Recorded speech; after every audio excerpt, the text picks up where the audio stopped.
Jamey, magandang araw sa inyong lahat mga kakonfesyon. Tawagin niyo na lang ako sa pangalang Evelyn. 45 gulang na ako ngayon.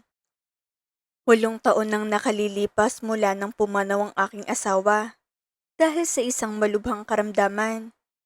Mula noon, binalot ng dusa at kayod ang buong buhay ko. Sa aming barangay, kilalang kilala ko dahil sa aking maliit ngunit sikat na karinderya. Dito ko kinukuhang pang-araw-araw na gastusin, pambayad sa kuryente, tubig, at lahat ng pangangailangan namin ng nag-iisa kong anak, na si Renz. Ang karinderyang ito, ang naging saksi sa bawat patak ng pawis ko, mula sa paggising ng 3:00 ng madaling araw, hanggang sa pagliligpit ng mga pinagkainan sa gabi. Si Renz, ang natitirang kayamanan ko sa mundo. Siyang dahilan kung bakit kahit sumasakit ng aking balakang sa kakatayo sa harap ng nagbabagang kalan, pinipilit ko pa rin ngumiti. 24 na taong gulang na si Renz ngayon. Sa edad niyang yan, inaasahan ng marami na siya na dapat ang umaalalay sa akin. Inaasahan ng mga kapitbahay na siya nang hahawak ng mabibigat na trabaho rito sa karinderya. Pero Miss Jamie, napakahirap aminin bilang isang ina. Ngunit si Renz ay walang ambisyon sa buhay. Renz, anak, gising na. Madalas kong pakiusap sa kanya tuwing tanghali. Tanghali na anak ko. Baka naman pwedeng tulungan mo ko rito sa paghuhugas ng mga kaldero o kaya mag-deliver ka ng mga order sa kabilang kanto. Ngunit madalas, isang malalim na ungal lang o kaya'y dabog ang isasagot niya sa akin. Mamaya na ma, naglalaro pa ako oh. Kita mo crucial tong laro ko eh. Nai-stress ako sa mga kakampi ko. Iyan ang buhay ni Renz maghapon at magdamag. Nakatutok ang mga mata sa screen ng kanyang computer o cellphone. Sumisigaw kasamang mga kalaro niya online. At walang ibang inaatupag, kundi ang mag-aksaya ng oras. Walang trabaho, walang balak maghanap, at walang pakialam kung paano ko kinakayang pagod sa maghapon. Gabi-gabi, habang nagbibilang ako ng barya mula sa kinita ko sa karinderya, naririnig ko ang malalakas na tawanan at mura ni Ren sa kanyang kwarto habang naglalaro. Masakit para sa isang ina na makitang ang anak na pinalaki mo ay tila walang pakialam sa kinabukasan niya. At higit sa lahat, walang pakialam sa akin na nagpapakapagod para lang may mailaman siya sa kanyang sikmura. Ang karinderya ko ang bumubuhay sa kanya, habang ako naman ang pumapasan sa lahat ng dusa, pagod at bigat ng buhay. Ngunit ang takbo ng aking walang katapusang pagod ay biglang nagbago nang makilala ko si Aris. Si Aris ay 31 taong gulang, isang delivery rider. Siya'y kabarkada at madalas nakalaro ni Ren sa mga computer games. Noong una, nakikita ko lang siya kapag pupunta siya rito sa bahay para ayusin ang motor niya o kaya kapag nagyayaya si Renz na mag-inuman silang magkakabarkada. Tahimik lang si Aris, magalang, at palaging bumabati sa akin ng magandang araw po tita sa tuwing dadaan siya. Dahil may sarili siyang motorsiklo, isang madaling araw, nang masiraan ng tricycle na madalas kong pinapakyaw papuntang pamilihan sa bayan, si Aris ang nag-alok ng tulong. Tita Evelyn, mukhang madami po kayong bibilhin ngayon ah. Seryosong sabi niya, habang nakatayo sa tapat ng gate namin. Suot ang kanyang jacket pang rider. Kung gusto niyo po, ihatid ko na kayo sa bayan gamit ang motor ko. Lalagyan na lang natin ng basket sa likod para sa mga sangkap. Noong una, ay nahihiya ako dahil kabarkada siya ng anak ko. Pero dahil nagmamadali ako at baka maubusan ako ng sariwang karne sa palengke, pumayag na ako. Doon nagsimulang isang bagong routine sa buhay ko. Halos araw-araw na kaming magkasama ni Aris tuwing madaling araw upang mamili ng mga sangkap. Sa tuwing sumasakay ako sa likod ng kanyang motor, habang malamig ang simoy ng hangin bago sumikat ang araw. Unti-unti kaming nagkakaroon ng pagkakataong magkwentuhan. Sa mga biyaheng iyon, napansin ko kung gaano karesponsable si Aris kumpara kay Renz. Nagtatrabaho siya ng marangal, maaga gumising, at may pangarap sa buhay. Sa kabilang banda, napansin din pala ni Aris ang taglay kong kasipagan at ang aking palabang ugali. Tita, hanggang ngayon hinahangaan ko po kayo. Sabi niya sa akin isang beses habang nagkakape kami sa isang maliit na stall sa palengke pagkatapos mamili. Kahit mag-isa kayo, nagagawa ninyong itaguyod ang karinderya nyo. Napakatapang ninyong babae. Sana lahat ng nakilala ko, kasing sipag at kasing tatag ninyo. Ang mga simpleng kwentuhan, ang mga asaran habang pumipili ng gulay, at ang mga biyahe sa ilalim ng madilim pa na kalangitan ay unti-unting nagbago ng kulay. Hindi ko namamalayan, Miss Jamie, na nahuhulog na palang loob ni Aris sa akin. At ako naman, sa kabila ng takot dahil sa agwat ng aming edad, ay nakaramdam ng kakaibang pintig sa aking puso. Sa piling ni Aris, unti-unti kong naramdaman muli ang mahalin, alagaan, at pahalagahan. Isang pakiramdam na matagal nang nawala sa akin mula nang mamatay ang aking asawa. Isang pakiramdam na hindi ko naramdaman mula sa sarili kong anak. Isang gabi, umalis si Renz upang pumunta sa isang malapit na computer shop sa kabilang barangay para sa isang tournament. Naiwan akong mag-isa sa bahay, nagliligpit ng mga huling pinagkainan sa karinderya. Biglang dumating si Aris. Ang akala ko ay hinahanap niya si Renz. Ngunit nang makita kong wala siyang dalang helmet at seryosong kanyang mga mata, kinabahan ako. Evelyn, iyon ang unang pagkakataon na hindi niya ako tinawag na tita.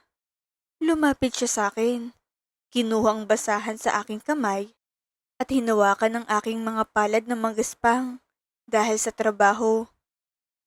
Huwag mo na akong turingang parang bata o kaibigan lang ni Renz, Evelyn. Matagal ko nang gustong sabihin sa'yo to. Mahal kita. Hindi bilang isang tita o bilang nanay ng kabarkada ko, kundi bilang isang babae. Gusto kitang alagaan. Gusto kong bawasan ang pagod mo sa buhay. Napatitig ako sa kanya, Miss Jamie. Ang buong katawan ko'y nanginig. Ang isip ko ay sumisigaw na mali ito. Na bawal ito dahil kabarkada siya ng anak ko at 13 taon ang tanda ko sa kanya. Pero ang puso kong matagal nang nangulila sa kalinga. Ang puso kong pagod na sa pagbubuhat ng lahat ng problema ay sumuko. Dahil sa matinding pangungulila sa pagmamahal, hindi ko na nagawang tumanggi. Tinanggap ko ang pag-ibig ni Aris. Doon nagsimula ang aming palihim na relasyon. Isang relasyong binalot ng takot ngunit puno ng tamis. Nagagawa lamang naming magkita at maging masuyo sa isa't isa sa tuwing mahimbing ang tulog ni Renz o kapag nasa labas siya ng bahay. Tuwing madaling araw, sa aming pagbiyahe sa palengke, doon namin ninanakaw ang mga sandali ng pagiging magkasintahan. Hawak-hawak habang naglalakad sa gilid ng kalsada, mga yakap sa likod ng motor, at mga bulong ng pag-asa na balang araw ay hindi na namin kailangang magtago. Alam kong mapanganib. Alam kong mabilis ang hatol ng lipunan. Pero sa mga sandaling kasama ko si Aris, nakakalimutan kong bigat ng mundo. Ngunit ang bawat lihim, gaano man kaingat na itago, ay may hangganan. At ang hangganang iyon ay dumating sa pinakamasakit at pinakamagulong paraan. Isang gabi, nagpaalam si Renz na makikipag-inuman sa mga kabarkada niya sa covered court ng aming barangay. Dahil alam kong matatagalan siya, pumunta si Aris sa aming bahay. Nagkwentuhan kami sa kusina, nagtatawanan habang nagluluto ng kaunting merienda. Sa mga sandaling iyon, naramdaman kong labis na kapanatagan. Niyakap ako ni Aris mula sa aking likod at humarap ako sa kanya. Ipinatong ang aking mga kamay sa kanyang mga balikat habang nakangiti. Napakalapit ng aming mga muka. Ramdam kong tibok ng kanyang puso. Ngunit hindi namin narinig ang pagbukas ng pinto sa sala. Biglang bumalik si Renz. Balak niya palang kumuha ng pulutan mula sa rep at kumuha pa ng kaunting pera. Ma, nasan yung... Naputo lang sasabihin ni Renz.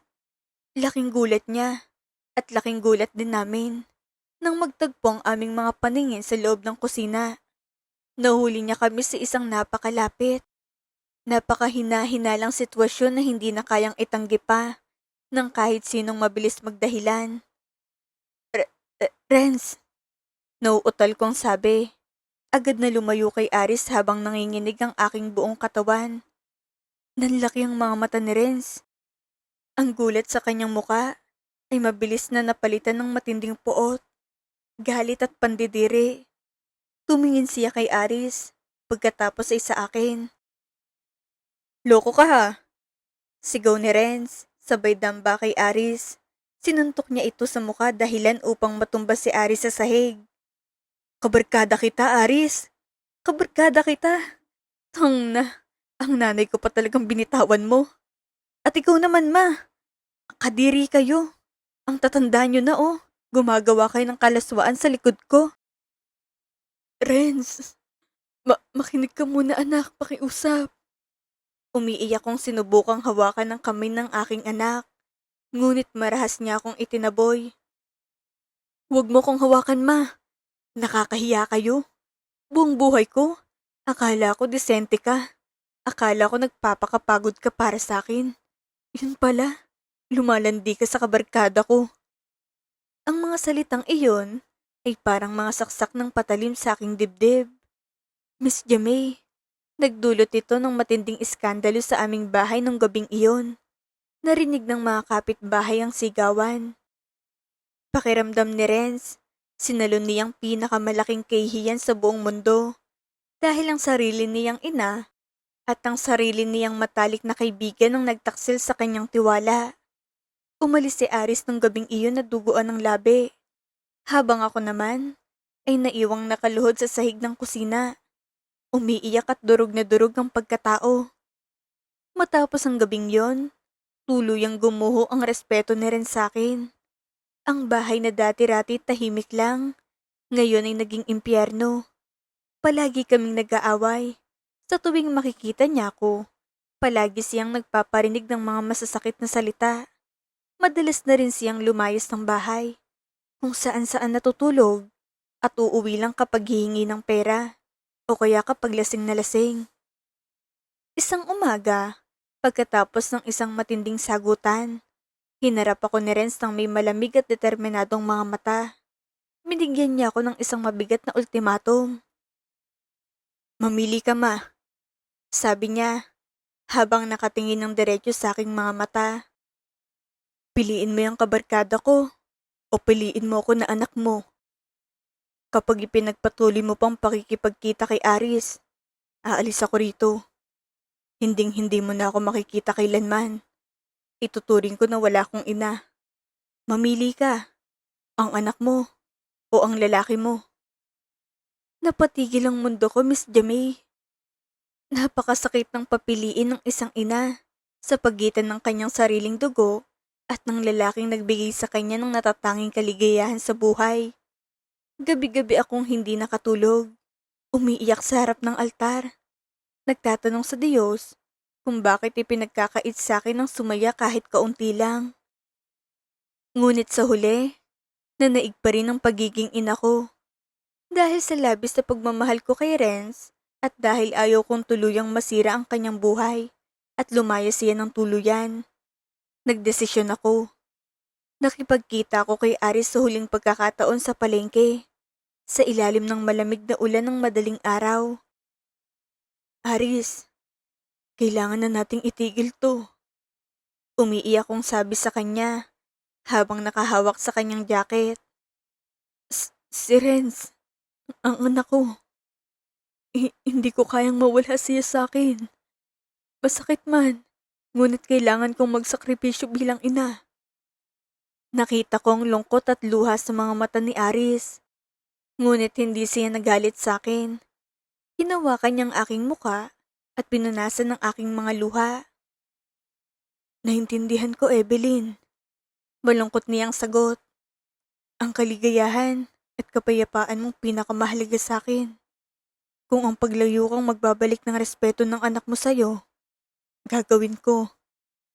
Nagpa siya si Aris na lumayo muna.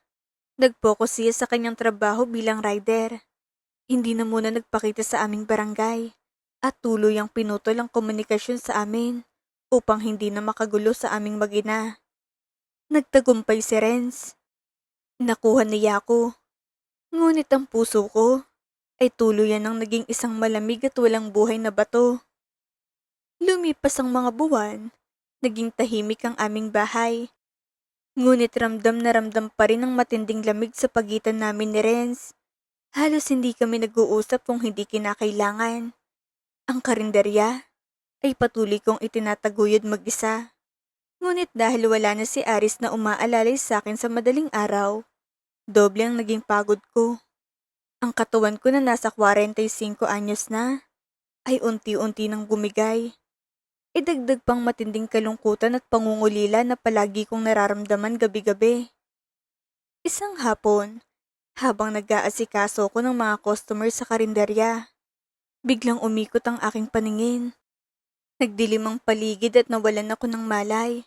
Bumagsak ako sa sahig ng karinderya. Nang magising ako, nasa loob na ako ng isang maliit na kwarto sa ospital. Katabi ko si Renz sa bakas ng matinding taranta at takot sa kanyang mga mata. Ayon sa doktor, nagkasakit ako ng malubha dahil sa labis na pagod, stress at anemia. Kailangan kong manatili sa ospital at kailangang dumaan sa iba't ibang gamutan. Dito pumasok ang pinakamalaking pagsubok sa amin, Miss Jamay. Walang ibang malapitan si Renz. Wala siyang pera, wala siyang trabaho, at wala siyang naipon dahil buong buhay niya ay umasa lang siya sa akin. Nakikita ko siyang pabalik-balik sa koridor ng ospital. Hawak ang reseta ng gamot. Umiiyak dahil hindi niya alam kung saan kukuha ng pambayad. Ang karinderya namin ay sarado, kaya walang pumapasok na kita. Sa gitna ng kawalan ng pag-asa ni Renz, nalaman pala ni Aris ang aking sitwasyon sa pamamagitan ng isa pa nilang kabarkada. Nang hindi nagdadalawang isip, kahit pati naboy at sinuntok siya ni Renz noon, pumunta si Aris sa ospital. Hinding-hindi ko malilimutan ng eksenang iyon, Miss Jamay. Pumasok si Aris sa kwarto, pagod na pagod mula sa biyahe, at hinarap si Renz. Hindi upang makipag-away, kundi upang magabot ng tulong.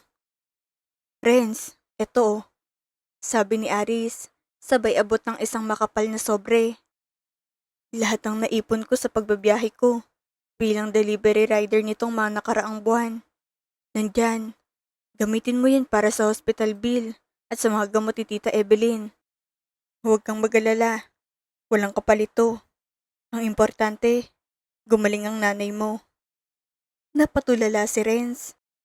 Hindi siya makapaniwala na ang lalaking itinuring niyang kaaway at siniraan niya ng puri ay ang tanging tao na dumamay sa kanila sa oras ng kagipitan. Hindi lang yun, Miss Jamay. Habang ako'y nagpapagaling sa ospital, si Aris din ang nag-alok kay Renz na buksan muli ang karinderya upang hindi kami mawalan ng mga suking customer. Si Aris ang gumigising ng madaling araw para mamili at tinutulungan niya si Renz na mag-asikaso sa pagluluto at pagbebenta. Sa loob ng ilang linggo, magkasamang nagtrabaho ang dalawa para sa akin. Dahil sa kabutihan, tapat na malasakit, at walang kapantay na sakripisyo na ipinakita ni Aris, unti-unting natauhan si Renz. Sa mga araw na magkasama sila sa karinderya at sa ospital, napagtanto ng aking anak na hindi lang basta pansamantalang pagnanasa o laro ang nararamdaman ni Aris para sa akin. Nakita niyang pagmamahal ni Aris sa akin ay isang tunay, tapat, at dakilang pag-ibig. Isang pag-ibig na handang magpatawad at magsakripisyo kahit walang hinihintay na kapalit. Nakita rin ni Renz kung paano magsumikap si Aris sa buhay. Ang bawat patak ng pawis ni Aris bilang delivery rider at tagatulong sa karinderya ay naging isang malaking salamin kay Renz. Nahiya siya sa kanyang sarili. Naging inspirasyon niya si Aris upang magbago. Habang ako'y nagpapagaling, si Renz mismong nagsimulang magbawas ng oras sa paglalaro ng computer games at nagpasa ng mga resume sa iba't ibang kumpanya. Nagsimula na siyang maghanap ng marangal na trabaho upang makatulong sa aming pamilya. Nang sa wakas ay tuluyan na akong gumaling at nakauwi sa aming bahay. Isang gabi, nagulat ako nang ihanda ni Renz ang hapunan. Inanyayahan niya rin si Aris na sumabay sa amin sa pagkain. Habang nakaupo kami sa hapagkainan, biglang tumayo si Renz at humarap sa aming dalawa. Ang kanyang mga mata ay puno ng luha. "Ma, Aris," panimula niya habang nanginginig ang boses. "Gusto kong humingi ng tawad.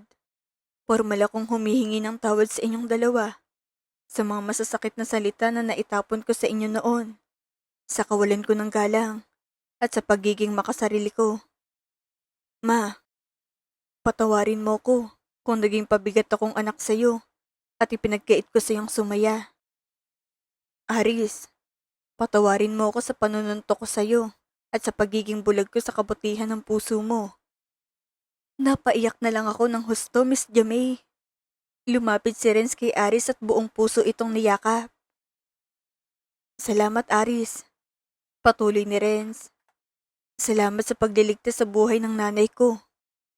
Ngayon, alam ko na, hindi ka lang basta kaibigan. Ikaw ang lalaking karapat-dapat para sa aking ina.